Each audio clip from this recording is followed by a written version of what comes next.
Oi, esse vídeo é para você que é estudante de nutrição ou mesmo para você que já é nutricionista formado, mas tem uma lacuna na sua formação em relação ao suporte respiratório do paciente.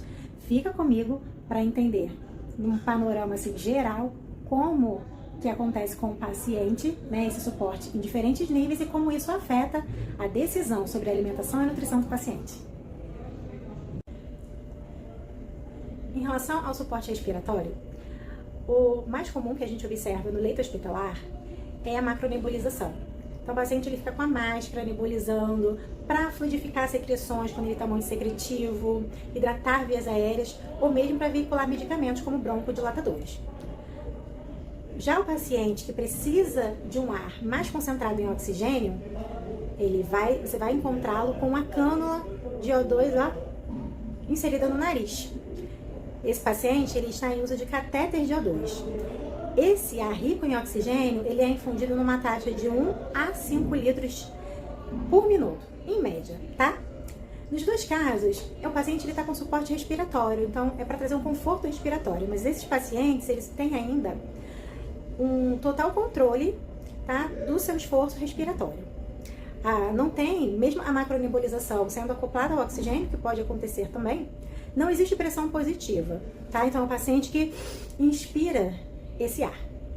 Agora, quando esse paciente ele já tem seu esforço ventilatório comprometido, seja por uma DPOC, por exemplo, descompensada, aí sim ele precisa de uma ventilação mecânica para ajudar. A gente tem a ventilação mecânica não invasiva, que é VNI, feita através da máscara, que é bem acoplada à face do paciente, fica bem apertadinha para justamente ajustar a pressão. E nessa ventilação mecânica já ocorre uma entrada forçada de oxigênio, né? Uma pressão positiva, porque esse paciente está com esforço ventilatório comprometido, tá? Esse oxigênio ele pode entrar uma pressão constante, né? Que é a CPAP, ou há uma pressão variável na entrada e na saída desse ar, que é o modo CPAP, tá? O CPAP ele ajuda a não só esse paciente a receber o oxigênio, né? Num processo similar da inspiração, como também a expirar o excesso de gás carbônico. Então, daí, o interessante desse modo. E nos casos mais graves, é feita a intubação orotraqueal, que é uma ventilação mecânica invasiva, onde se passa um tubo, né, através da boca até a traqueia desse paciente, acoplado a um ventilador. Então, todo o movimento de inspiração e expiração, né, todo esse controle, tá, ventilatório do paciente é feito pela máquina. Tá? Então, o paciente encontra-se sedado, né, para que o processo ocorra mecanicamente. Então, a frequência da inspiração, volume, pressão, ela é artificialmente controlada. Então, a gente pensa em todos esses suportes respiratórios, sendo os dois primeiros apenas respiratórios de conforto, os dois últimos já ventilatórios.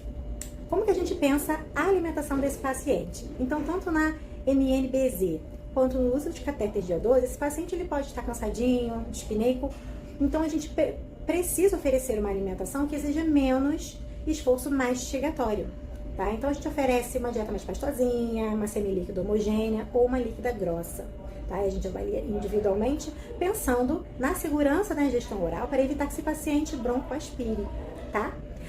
Já na ventilação mecânica, esse paciente pode ficar em dieta zero, dependendo do quadro dele, tá? A VNI é sempre dieta zero, porque não tem como nem ele comer, nem a gente passar um tubo de alimentação com a máscara acoplada à face desse paciente. E na intubação orotraqueal, se esse paciente estiver estável hemodinamicamente e apresentar viabilidade de nutrição via trato gastrointestinal, a gente nutre através de uma sonda de alimentação, uma sonda geralmente nasoenteral. E então, curtiu esse tipo de conteúdo? Se você tem interesse em mais assuntos na área de nutrição clínica, terapia nutricional na prática, deixa aqui nos comentários. Se tiver dúvida também em relação a alguma coisa falada aqui nesse vídeo, daqui a pouco eu volto para responder. Mais importante, curte, compartilha esse conteúdo com quem você acha que precisa e continue aqui comigo.